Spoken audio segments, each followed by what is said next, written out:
Hi everyone, this is me, Morgan Birch, reporting for Kids First, age 11 and a half, and today we're here at the Ebony Repertory Theater at the Nate Holden Performing Arts Center, currently here in LA as well. We're going to have so much fun talking to some of the cast and the crew of All the Difference. We're going to have such a fun time, and it's going to be a great experience. Plus, we're going to see a sneak preview of the movie, and it's going to have so much fun. So come on, let's see what we can learn and have a great time.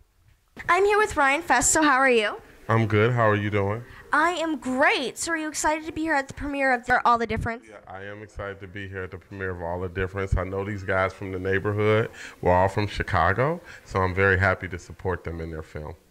So where are you? Were you originally born in Chicago? Yes, I was born and raised in Chicago, and so, you know, when people are doing things like movies or music, I always want to come out and try to support them in whatever way I can with my art and my music, too. What music do you do? Well, I wrote a song with Kanye called Jesus Walks, and we won a Grammy. And then recently, I wrote a song with an artist named Common and John Legend, and we won an Oscar and a Grammy for the song that we wrote for a movie. Oh, that's really cool. Now, when you get those, I'm just wondering about the awards. Do you get two, or do you guys have to share it? Oh, no, they give everybody an award. Like, so when you win a Grammy or an Oscar, everybody gets an award for the song.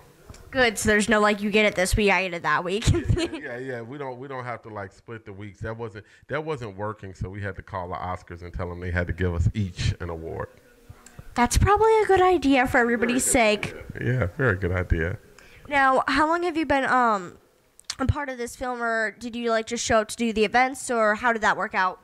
Well, I kind of saw the film that they were doing, and they asked me to be a part of it, and I was excited about it because, like I said, they were in neighborhoods that I grew up in. They went to schools that I was very familiar with growing up.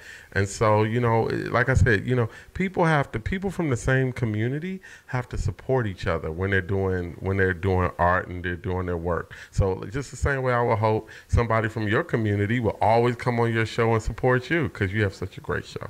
Aw, thank you so much. Give me some love.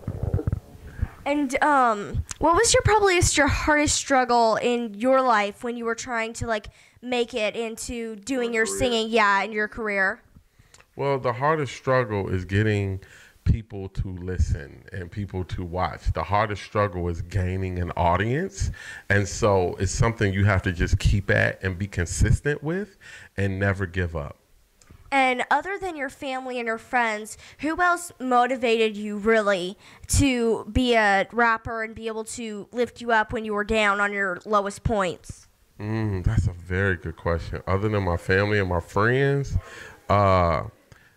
the audience, the people who liked my music, and the people who purchased it, and the people who people on Twitter and Facebook that say, "Man, we like it. Give us more." Like, so you have to always work for your audience. That totally makes sense. I can completely understand that because your audience is a very big part of your career, because if they don't like it, then you're technically nothing. If they don't like it, then you might as well just do it in the mirror. Pretty much, because you're the only one who likes it. Exactly. I'm so nervous being on your show. You know what? So nervous. It's on YouTube, and like I get a couple of thousand of views. That's a lot. A couple thousand is a lot. So that's great. I'm proud of you. Well, thank you so much. And thank you for having me. Oh, she wants more love. More love. Give me as much love as you can give me. I'm a hugger. I'm a hugger all the way. Ebony and Ivory stay together in perfect harmony. I am here with Robert Henderson III. So how are you? I'm doing good. How you doing? I am doing great. So I know that you are part of this film called All the Difference. What was your first reaction when they were actually going to be making a documentary based on you and all your friends and everything and your family as well?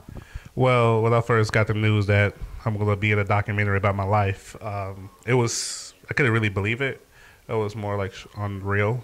But once we started, rolling, and the cameras like in my face in class, I was like, okay, yeah, this is real. So it was really a great experience, but also a humbling experience at the same time.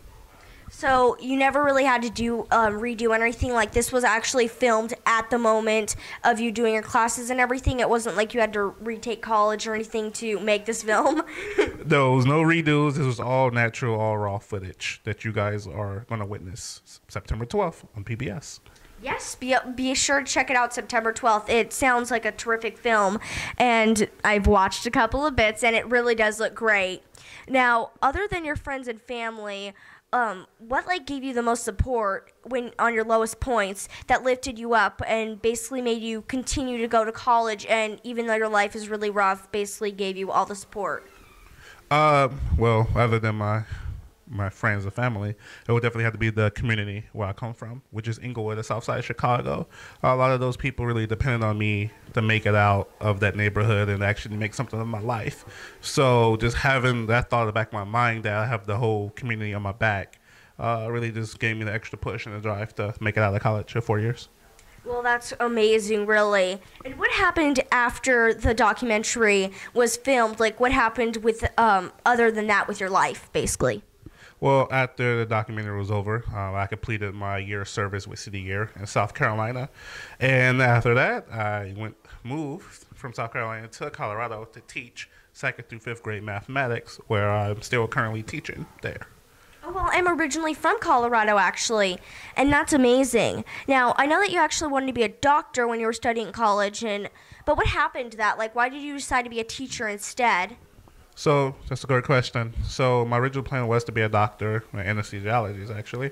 But after completing my year of service with City Year, after seeing the impact I had on many students within 1 year, I said, okay, yeah, this is my calling. This is what I am made to do.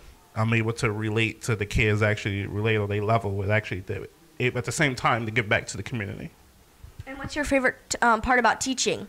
Favorite part about teaching is having an understanding what the student is coming from, rather not really making addition, subtraction, multiplication, or division like the main focus, but actually understanding what are the students' struggle. Making sure that the kids actually eat a meal this morning. Are they being bullied? If stuff at home is going well. So actually just building a relationship with the students is my favorite part. Well, that's amazing. And you sound like a great teacher. And I'm taking that you do math, you do mathematics, and that's what you teach? Yes, currently teaching 2nd through 5th grade mathematics. The kids like to say I'm one of the best teachers, so I think I'm good. Well, that means that you're definitely good if you're the best. Because math, and what school do you teach at? So just finished up teaching at DCIS Fairmont Elementary School. I'm actually in the process of transferring from that elementary to high school at Lake Valley High in Louisville, near Louisville, Colorado.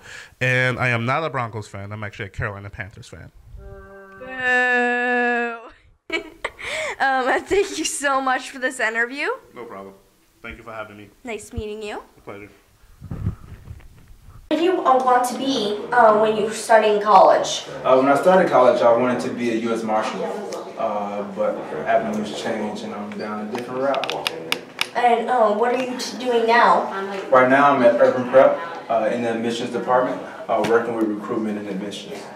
Well, that's really amazing and really cool. And what's your favorite part about your job? My favorite part about my job is going out recruiting, actually being able to talk to young men that's younger than me, but also telling them some special things that I've been through, and also telling them some things that's special about college, so it also make them more interested into going to college and being successful.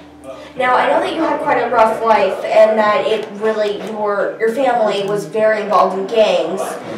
What basically kept you from not going into the gangs yourself? So I was once upon a time in the gangs. I participated a lot in gang banging until my officially first year in college. That's when I actually really gave it up and didn't really claim any sex or gangs anymore. And what made you, what gave you the reality check of, this is not right, I should not do this, and you gave up, basically? I lost a lot of friends and family members to gangbanging, so that's what really drove my decision on giving up the gang life. Well, I'm glad that you did, because look how you turned out now, and you are simply amazing.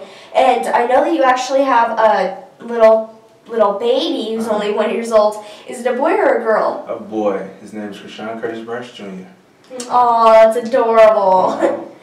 And are you hoping that he will have a better future? I'm going to make sure that he's going to have a better future than I had growing up. It's my job now. I feel like it's my job now to actually make that possible, and I think that I'm doing a great job in doing that. Well, you are, and you are a great person right now. And I'm really hoping that everybody will be able to see your journey September 12th. So I hope you have a great night, and that the rest of your life may forever have happiness. But thank you, and I wish the same with you.